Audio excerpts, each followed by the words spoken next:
Bueno, un contexto que, ¿cómo te interpela lo que estamos charlando un poco con Luis con tantos frentes abiertos? Primero me parece que si hay un momento en la Argentina para dar batallas para cambiar es este, porque es lo que los argentinos votaron hace menos de un año. Los argentinos votaron un cambio y un cambio muy profundo. Entonces, estas discusiones se enmarcan en ese voto, ¿no? En el voto de no quiero más esto. Y el caso de Aerolíneas me parece paradigmático. Es un caso único ya en Sudamérica. ¿Por qué? Porque tiene más empleados por pasajeros que el resto de las aerolíneas. Tiene 1.300, casi 1.400 empleados cada 1.000 pasajeros y el resto, Iberia, LATAM, Aeroméxico, 800, 900 empleados cada 1.000. Porque los vuelos son más caros, los pasajes tanto domésticos como internacionales, cuando tienen que competir contra otros de Sudamérica, son más caros. ¿Y por qué esta discusión de aerolínea de bandera se quedó vieja? En América Latina y el Caribe hay solamente 5 países que tienen compañías con 100% de capital del Estado. Escuchen bien, porque a ver si resuena. Venezuela, Cuba, Bolivia, Colombia y México. Vos Todos decís los que hay demás, una alineación ideológica con esto. sin duda. Ahora, todos los demás países tienen capital privado o no son aerolíneas de bandera y son aerolíneas de capitales privados que, por supuesto, vuelan con la bandera de su país. Entonces, seguimos dando discusiones del pasado, discusiones viejas, en una Argentina que no se puede dar el lujo de tener esas discusiones porque tiene 25 millones de pobres, porque tiene 8 millones y medio de personas que no comen, no ya que son pobres, que no les alcanza para llegar a fin de mes, que no comen, ¿no? Porque tiene la mitad de los chicos en escuela primaria que no entiende lo que lee, porque tiene 2/3 de los chicos que no saben hacer una regla de 3 simple, porque a la Argentina le pasan cosas muy profundas, urgentes y dolorosas que no permiten sostener una aerolínea de bandera deficitaria para que viaje el 10% más rico del país. Porque los pobres no viajan. Esos 25 millones de pobres de la Argentina no se subieron nunca a un avión y probablemente si la política económica de la Argentina no cambia, no lo van a poder hacer nunca. ¿Y cuál es la mejor solución para vos para el caso de Aerolíneas Nuestro Argentinas? bloque ha presentado un proyecto de privatización. Yo igualmente, siguiendo la línea que planteaba recién Guillermo Dietrich, creo que con eso no va a alcanzar. Creo que si no cambian los convenios colectivos, no va a haber interesados en comprar aerolíneas, porque el problema es que estos convenios que le han dado un montón de privilegios a los empleados, a algunos sectores de algunos trabajadores, hacen a la aerolínea inviable, hacen una aerolínea deficitaria. Entonces, si no cambiamos las condiciones en las que opera aerolínea, ni en concesión, ni en privatización se va a poder operar. Tenemos que dar un debate profundo y una pelea profunda, que eventualmente, si no se cambia, va a llevar a aerolíneas a la quiebra, como pasó con Alitalia y como pasó con otras aerolíneas del mundo. Entonces tenemos que ser muy serios en esa discusión. ¿A quién queremos privilegiar en la Argentina? ¿A los pilotos profesionales o a 7 de cada 10 chicos que son pobres? ¿A los que no saben leer y escribir o a los extranjeros que quieren estudiar en las universidades gratis? ¿A quién queremos privilegiar en la Argentina? Y porque la plata no alcanza para todo. Entonces yo estoy en el Congreso y yo puedo hacer miles de leyes. El papel resiste cualquier cosa. Puedo presentar una ley para que todos los policías de la Argentina ganen mejor, para que todos los médicos ganen mejor, para que las fuerzas de seguridad todas sean ascendidas a un rango. Todas causas justas, ¿eh? Yo puedo tener miles de causas justas. Ahora, ¿cómo financio eso? Puedo querer tener una aerolínea de bandera. ¿Cómo financio eso? ¿Cómo lo pago? Porque estamos y llegamos a un 200% de inflación y a un país con una hiper que nos iba a llevar al 80% de pobreza, no al 50%, por hacer este populismo, por decir no pasa nada, bajamos bienes, bajamos ganancias, no pasa nada el año pasado, campaña, démosle buenas noticias a la gente. Esto es lo que pasa después. La sociedad está ahora abierta a este tipo de debates. ¿Por qué? Porque no se come más el verso de que las cosas son gratis, porque no se come más la estafa de estar bien hoy para pasar hambre mañana, porque ya la conoce, porque ya los conoce. ¿Qué te pareció el tono, el fondo y la forma del acto del presidente de la Nación?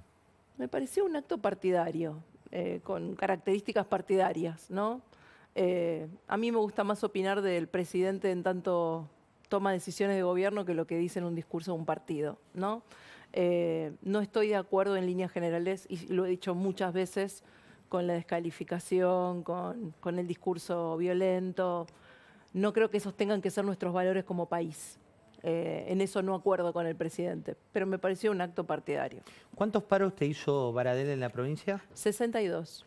Los rectores de las universidades convocaban a una movilización. Se produjo un paro la semana pasada en el marco de este reclamo que se está realizando en términos de fondos y de salarios docentes. Esta idea de una marcha que quieren que sea multitudinaria. Mirá. El motivo de esta reunión es porque hemos terminado el comité ejecutivo del Consejo de Rectores y queremos anunciar a la sociedad argentina, a la comunidad universitaria, que el Consejo de Rectores va a acompañar y adherir a la marcha del día 2 de octubre a las 17 horas a la Plaza de los... ¿Cómo dividimos los reclamos en términos de fondo, forma política? ¿Cómo los analizas? Me parece que hay un primer tema, así como te digo, no podemos sostener más la situación de aerolíneas, te digo, no debe haber, incluyo al oficialismo en esto, nadie en la política argentina que quiere que la universidad pública se cierre o que quiere que los profesores ganen mal, ¿no? Y esa sí es una discusión que vale la pena dar, porque la universidad pública es un símbolo muy importante para todos los argentinos. Ahora, dicho esto, creo que el marco para discutirlo es el presupuesto. No es revoleándonos leyes que no decimos de dónde sacamos la plata, nos revoleamos leyes, después el gobierno revolea vetos y los profesores siguen igual. Creo que hay dos instancias de discusión. Una es la paritaria. Veo que el gobierno sigue convocando a la paritaria a los gremios de los docentes de universidades. Y ahí hay derecho a huelga, derecho a marcha. Y otra es qué va a pasar el año que viene, que el marco de discusión es el presupuesto, que el gobierno ya lo presentó. Y ahí tenemos que ver, bueno, ¿queremos que los docentes ganen mejor? Bueno, ¿de dónde vamos a sacar los recursos? ¿Qué partida de gasto vamos a bajar? ¿Qué exención impositiva vamos a terminar? Y ese es el marco de la discusión que tiene que tener la discusión del salario docente universitario. Después creo que está el aprovechamiento político, ¿no? El gobernador que está tan preocupado por las universidades es el mismo que se quiso subir al escenario en la última marcha, subió y parece que no lo dejaron subir los de la CGT. Digo, yo no creo que Moyano represente la defensa de la universidad pública. ¿Cuántos paros le hizo Baradel a Kicillof? 0. ¿Y a vos dijiste? 62. ¿Y cuál fue la diferencia? Que es su partido político, el de Kicillof, y mi partido político no era el de él. Está clara cuál es la diferencia, porque no paró frente a 2 años de cierre de escuela, no paró por peores resultados en las evaluaciones de los chicos, porque los chicos aprenden menos. Tampoco paró por el salario docente, porque los salarios docentes en la provincia de Buenos Aires hoy están debajo de la inflación y estuvieron en el mandato pasado por debajo de la inflación. Claramente causas para parar y para reclamarle al gobierno había. Lo que evidentemente no había era intención de hacerlo porque compartían un mismo espacio político. La unión de PRO con la Libertad Avanza de cara a la próxima elección, aunque es cierto que falta una eternidad, ¿es algo que ves muy viable? ¿Lo ves no viable? Yo creo que la unión con el oficialismo más relevante es en las causas que valen la pena. Después veremos si eso se traduce en un acuerdo electoral hoy. Hoy estamos juntos cuando creemos que el gobierno toma las decisiones correctas y lo hacemos sin especular, sin mezquindad, así como tengo diferencias con cosas que hace el gobierno. Cuando el gobierno defiende algo que está bien, no tengo ningún prurito en defenderlo como si fuera mi gobierno, porque en definitiva lo que está defendiendo son los intereses de los argentinos. Entonces, y quiero que las discusiones se den en serio, se den en profundidad, no se den superficialmente. Creo que los argentinos están pidiendo un cambio profundo, lo pidieron en la elección y los dirigentes tenemos que estar a la altura de las circunstancias. La ministra de Seguridad, Patricia Bullrich, habló ayer durante esa marcha, se refirió también hoy a la mañana en el marco de una entrevista radial y esto decía. Bueno, vi un acto multitudinario de mucha gente joven, y un acto, bueno, donde hay una reivindicación del camino que Javier Milei recorrió, en soledad, sin partido, y cómo desde ese lugar llegó a la presidencia de la Nación. Hizo toda una descripción ese camino lleno de sinsabores, pero también de un logro impresionante, ¿no? Es la primera vez que un presidente llega sin partido, sin una fuerza política que lo respalde. ¿Qué opinión tenés respecto de lo que dice de no candidaturas y también de lo que está diciendo el expresidente Macri respecto del rol de Patricia Bullrich? Yo creo que Patricia tiene derecho a hacer lo que quiera.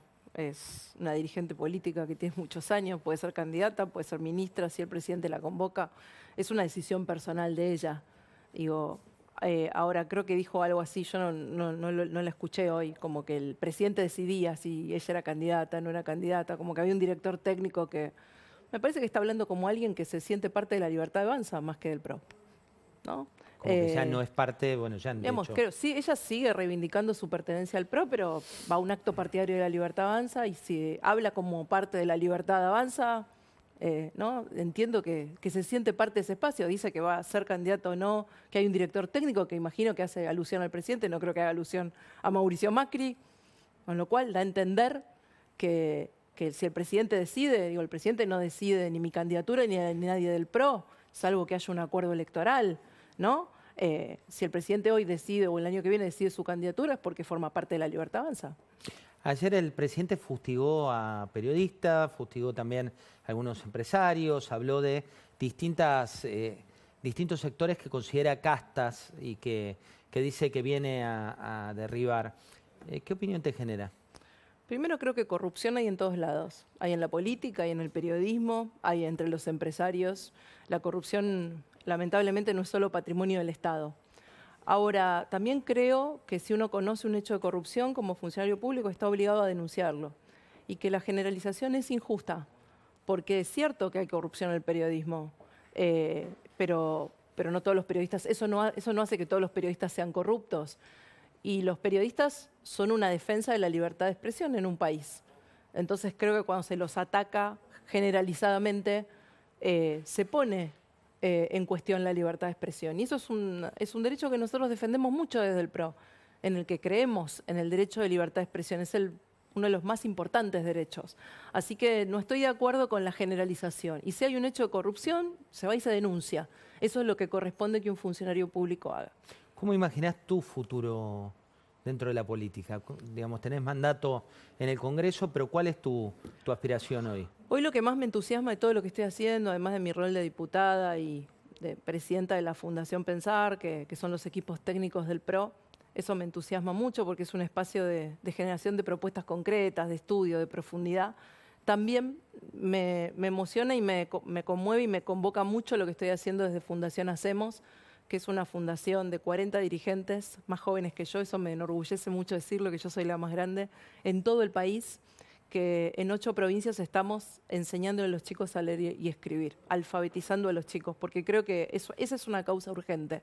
Cada día que pasa en que la mitad de los chicos de tercer grado en la Argentina no aprenden lo que leen, es un día perdido para nuestro país. Eso sí que no puede esperar. Y para eso también debería haber una marcha, ¿no? Que todos saliéramos a la calle para que los chicos aprendan a leer y escribir, porque el que no sabe leer y escribir y no entiende lo que lee, no puede aprender nada más en la vida. Estamos discutiendo la importancia de las universidades públicas. 7 de cada 10 chicos son pobres y 1 de cada 10 pobres solamente llega a la universidad. Pensemos en eso. Varios exministros del gobierno de Mauricio Macri, exfuncionarios, criticaron al gobierno de Milei por el índice de pobreza. Hubo uno, particularmente Hernán Lacunza, que tuiteó y dijo: no podemos criticar el número actual como causa de este gobierno que lleva 9 meses y el anterior escondió las tarifas, escondió con subsidios a los sectores principales, se metió a proteger industrias que después otro tenía que desproteger. ¿Dónde te ubicás? Los que criticaron al gobierno de Milei por la cifra de pobreza no tienen vergüenza, porque además son kirchneristas. No tienen vergüenza. Primero porque son los que escondieron la pobreza, los que durante años medían y mentían en la inflación y nos mentían en la cantidad de pobres de la Argentina. Les daba tanta vergüenza en ese momento que no podían decir ni cuántos pobres había. Pero Martín Lustó criticó. Esos son los que les da, los que critican al gobierno. Segundo, La Argentina desde el 83 para acá, y la Fundación Pensar sacó un informe esta semana, desde el 83, digo, porque también incluye el radicalismo, ya que está Lustó criticando. Desde el 83 para acá, nacieron en Argentina 17 millones de argentinos. 17 millones de argentinos nacieron. De esos 17 millones, 14 millones fueron pobres. Es decir, que desde que volvió la democracia, 8 de cada 10 argentinos que nacieron fueron pobres. ¿Eso también es culpa de Milei? La crisis del 89, crisis del gobierno radical, nos trajo 10 millones de pobres. La hiper, 10 millones de pobres más. La crisis del 2001, 9 millones de pobres más. El gobierno de Alberto, 3 millones y medio de pobres más. Y a un gobierno que todavía no cumplió un año, ¿lo hacen responsable del 52% de la pobreza? No tienen vergüenza y no son honestos. No son honestos con los números. No son honestos con la situación que había en diciembre de 2023. Si en 4 años el gobierno de Milei aumenta la pobreza, yo voy a ser responsable también al gobierno de Milei. No es mi partido, yo no soy de la Libertad de Avanza, acabo de mostrar diferencias, pero lo que es justo es justo. Esto no es responsabilidad de este gobierno. Como dijo muy bien Hernán Lacunza, estaban subsidiando tarifas, estaban gastando plata que no tenían a cuenta.